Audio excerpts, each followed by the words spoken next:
Mesdames et messieurs, avant de commencer la vidéo, j'aimerais vous présenter le tout nouveau Game Time de Joliette. Je vais vous laisser sur quelques images et on se retrouve dès la fin de cette belle présentation.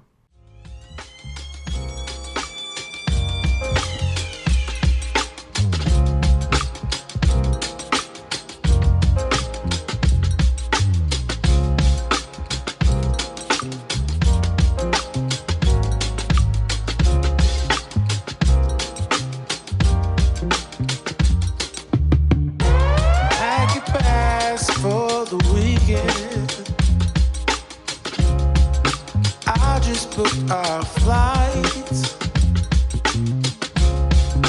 Let's go see a show in Mexico, yeah. Laugh and dance all night. We should fly right over the sea.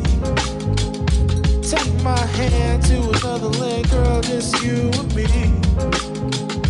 Breakfast here and dinner there, we flow with the breeze. We can do this anywhere, never place you wanna see, yeah. Few days in Tokyo, weekend in Spain. Out there in Ibiza, chillin' all day with your feet up. Don't matter where we go, always stays the same. I got you and you got me, girl. That'll never change. That'll never change. We should ride a bike round Amsterdam. Feel the breeze taking the sights. Hand in hand through the streets of Paris, girl. Alors, on est parti pour notre vidéo principale. On ouvre la collector booster box de Game Time de Joliette. Donc, toutes les cartes que vous voyez dans cette vidéo seront à la vente sur leur site internet qui est très facile à retenir. C'est game-time.ca. Donc, game-time.ca. Donc, dans les images, vous l'avez vu, vraiment une très belle place à quelques pas tout juste de leur ancien local. C'est littéralement à 3 portes. La raison principale pourquoi Game Time a bougé, c'est pour avoir plus de place pour qu'on puisse jouer, en fait, donc plus de place pour les joueurs. Et évidemment, vous l'avez vu, Game Time a acquéri une nouvelle crèmerie, en fait. Donc, les joueurs peuvent aller chercher une crème glacée en 2 parties. C'est très cool. Donc, petite particularité, par contre, dans ces Collector Boosters, on l'a vu sur le paquet, les cartes ont été imprimées aux États-Unis. On sait ce que ça veut dire. Généralement, les cartes imprimées aux États-Unis sont un petit peu plus compliquées à ouvrir. Donc, est-ce qu'on commence par le box topper ou... Non, je pense qu'on va se le garder pour la fin. Donc, on va y aller avec le premier paquet. Donc, évidemment, on le voit, les paquets sont plus difficiles à ouvrir. Là, ça ne paraît pas dans le premier, mais la force requise pour ouvrir les paquets est plus grande. Donc, allons-y avec le premier paquet. On commence avec Rage into the Valley, Duskwatch Hunter, Elven King's Harper, Attercop, Stir Up Trouble, Mirkwood Pathmaker, Thranduil Sindarin Liege, Sound the Trumpets, Buffer Reliable Guardian, La Plains Foil, The Notary Hobbits, Gollum Riddle Master, Glamdring Foehammer, Flowering of the White Tree, des belles cartes, Gigantic Big Bear, et finalement le token qu'on a en arrière. Donc c'est un pas pire premier pack quand même. On voit des cartes assez intéressantes dans cette série-là. Le pré-release a été très cool à jouer. Il y a eu beaucoup de joueurs ici. On était une trentaine de joueurs chez Game Time pour la sortie de cette série-là qui était très attendue quand même. Donc le deuxième paquet. On a Magnificent Hand, Raged Short Spear, Little Bear, très cute, Velvet Wing Butterflies, Gollum Silent Slinker, Bard the Bowman, Woodland Weave Master, Nighthole Pursuer, Bilbo Luckwearer, La Forest Foil, Smog the Magnificent, une très belle carte, Down in the Valley, Great Gilded Boat, Stone Giant of High Pass, My Precious, en Search Foil, et très belle art en arrière de Bilbo. Les foils sur cette série-là sont très intéressantes. Honnêtement, il y en a quand même beaucoup qui sont Search Foil, donc C'est le fun d'ouvrir des paquets de collecteurs puis d'avoir des special foils dedans. Donc allons-y avec Uneasy Partings, Old Thrush, Esgaroth Garrison, Ordinary Bear, Great Fierce Bee, Eagle of the Great Shelf, Snowslope Hunter, Bilbo Luckwearer, Dain Lord of the Iron Hills, La Mountain Foil, Tom, Bert and William, Gigantic Big Bear, Ori Plate Stacker, Dain's Company et Wizard's Staff. Oh, la belle art card signée, toujours plaisant à retrouver dans le deck. Perso, je suis plus team art card que team token, mais il y en a qui regardent les arts puis font juste les pitchs à côté, mais perso, c'est le fun de voir les arts des collections spéciales. Allons-y avec le quatrième paquet qui commence avec Bjorn Reluctant Host, Smog's Furry, Enchanted River's Grasp, Well-Worn Spatula, Rage into the Valley, Gollum the Abandoned, Glowin the Mighty, Troop of Ponies again, encore une fois, la Swamp Foil, Desolation of Smog, Roads Go Ever On, Dain Ironfoot, Lotho Corrupt Sheriff, une belle carte à jouer, Dain's Company et le fameux token à l'arrière. Il y a quand même une couple de synergies intéressantes avec les cartes de The Hobbit qu'on peut faire, les Adventures, il y a une couple de decks qu'on peut faire avec des bears aussi, donc quelques effets intéressantes. Le cinquième paquet, Iron Hills Stalwart, Confiscate and Better, j'ai pas vu la carte, Botside Wanderers, Magnificent Hand, Elven King's Hall, Great Ugly Looking Goblin, Bilbo Luckwearer, Dreaded Bat Cloud, Glowin the Mighty, Swamp Foil, Settle the Wreckage, Bard's Company, Philly the Pathfinder, Bolg Erebor's Reckoning, Dain's Iron Foot et le token qui se cache derrière. Ce qui est le fun au moins avec les tokens, c'est qu'ils peuvent pas Pringle parce qu'ils sont des deux côtés foil. Donc ça c'est quand même la bonne chose parce que la majorité des cartes, si on les laisse simplement à l'extérieur de leur paquet, vont finir par Pringle puis après ça, sont plus jouables. Ils sont jouables si on les met dans des sleeves, mais bref. Des fois ça paraît.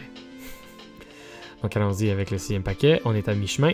Bilbo Bagging Burglar, Mirkwood Nurturer, Moment of Glory, Reverend Hall, Lakeshore Apothecary, Great Ugly Looking Goblin, Bard the Bowman, Wilderland's Crown, Glowin the Mighty, La Island Foil, Getaway Barrel, Supper for Spiders, Dragon Curse Hall, belle carte, Tom Bombadil, celui qui manque dans les films, Witch King of Angmar, très cool. Et finalement, on a notre Art Card. Ça, justement, c'est une... Oh, j'avais pas remarqué que la Witch King était en Search Foil, mais une fois sa table, on l'a clairement vu. Très cool. Ça ajoute un petit peu de valeur sur la carte si vous allez voir sur le site. Vous allez peut-être faire le saut. C'est sûr que ça rend la carte un petit peu plus chère. Donc ouais, en effet, Tom Bombadil qui est pas dans les films, mais c'est quand on prend le temps de lire les livres de Hobbit puis de Lord of the Ring, on se rend compte à quel point il est fort. Donc Vow to Erebor, le Hobbit Hole, Tiding of War, Rage into the Valley, Lake Town, Celebrate the Mountain King, Bolg of the North, Ravenhill Flock, Large Bear, La Plains Foil, Belladonna Took, Smaug Wicked Worm, Radagast of Rogobel, Desert Wereworm, Last Light of Durin's Day et le Treasure Token. Donc évidemment, à ouvrir une douzaine de collecteurs de la même série, on finit par avoir une couple de cartes qui se ressemblent, surtout au début. Donc les Uncommon, disons que c'est pas rare de revoir 7, 8, 9 fois la même dans l'ouverture, donc évidemment, on s'y habitue. Allons avec le 7e, Duskwatch Hunter en commençant. Ensuite, on a Elven King's Harper, Attercup, Stir Up Trouble, Goblin Town, Bolg of the North, Glowin the Mighty, Old Fat Spider Can See Me, Great Ugly Looking Goblin. La Plains Foil, ils sont donnés sur certains noms. The Lonely Mountain, Stone Giant of High Pass, Long Lost Lances, Last Light of Durin's Day et The Lonely Mountain en Search Foil en plus. C'est la carte qu'on voit le plus souvent, j'ai l'impression, dans les paquets, mais très belle carte quand même, surtout en Surge, c'est toujours le fun à ouvrir. Évidemment, il y avait la hard card à la fin. Donc, il ne reste plus que 4 pour ouvrir une des cartes mythiques à plusieurs centaines de dollars. Allons voir si on réussit à en trouver une ou si on va se contenter des quelques hits qu'on a pour l'instant. On a Mirkwood Nurturer, Moment of Glory, Reverend Hall, Lakeshore Apothecary, Laketown Mariners, Laketown Toymakers, ça devient un running gag, Dreaded Bat Cloud, Sylvan Reveler, la Island Foil, Dwalin Weapon Master, Gleaming Splendor, Bilbo's Gambit, Kili the Resourceful, Riddles in the Dark et le Token. Je commence à me demander qu'est-ce qu'il y a dans le box topper au bout. Bien hâte d'y arriver. Il ne reste plus que 3 paquets. Donc, on rentre dans les derniers 1000. Allons-y avec Dwarven Shortsword, la Querol, Long-Bodied Grey Dog, Smoke the Great Calamity, Crude Bent Blade, Gollum the Abandoned, Beorn's Hospitality, Nasty Little Rabbit, Dreaded Bat Cloud, la Forest Foil, Bejeweled Warg, The Misty Mountain Cold, The Great Goblin, Orcriss Goblin Cleaver, très bel équipement, Kili the Resourceful et le Token. Malheureusement, la Sword n'était pas en Search Foil, sinon ça aurait été un très très gros hit. Avant-dernier pack. Évidemment, le dernier pack, allons voir si on a toujours le Last Pack Magic. Allons-y avec Iron Hills Stalwart, Confusticate and Bethrower, Boutside Wanderers, Magnificent Hand, Iron Hills, Fearsome Goblin Pair, Beorn's Hospitality, The Black Arrow, Iron Hills Blacksmith, Swamp Foil, il me semble que j'ai bugué sur la même carte dans ce paquet-ci, Kili the Resourceful, Rovanian Rampager, Getaway Barrel, Aragorn the Uniter, très cool carte, malheureusement pas foil, The Shire en Search Foil, ça c'est joli, et finalement on a le Goblin Army Token. Et finalement le dernier paquet, allons voir si on a de quoi de bon à l'intérieur. Généralement le dernier paquet est toujours assez fort. Donc évidemment, on voit que les packs sont très difficiles à ouvrir, comme toujours quand ça vient des States.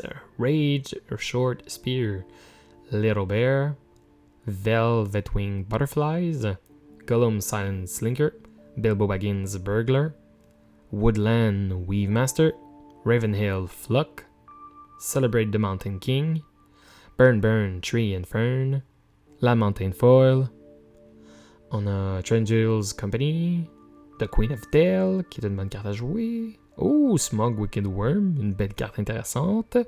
Oh, on a The River Cleaver en Dwarvish finalement. C'était un dernier pack Magic et on a encore de Lonely Mountain, mais cette fois-ci pas en Surge. Et finalement le Token. Donc c'était quand même un bon dernier pack. Honnêtement, si tous les packs avaient été comme ça aurait été une ouverture simplement de feu. Donc allons voir le box topper qu'on se gardait pour la fin. Est-ce qu'on a un Arkish Bowmaster? Ça serait assez incroyable de finir la vidéo là-dessus. Allons voir avec quoi qu'on termine. Et la dernière carte sera... Boom! Galadriel's Dismissal. Quand même pas pire, pas pire. Donc allez voir le site de gametime.ca. On vous y attend.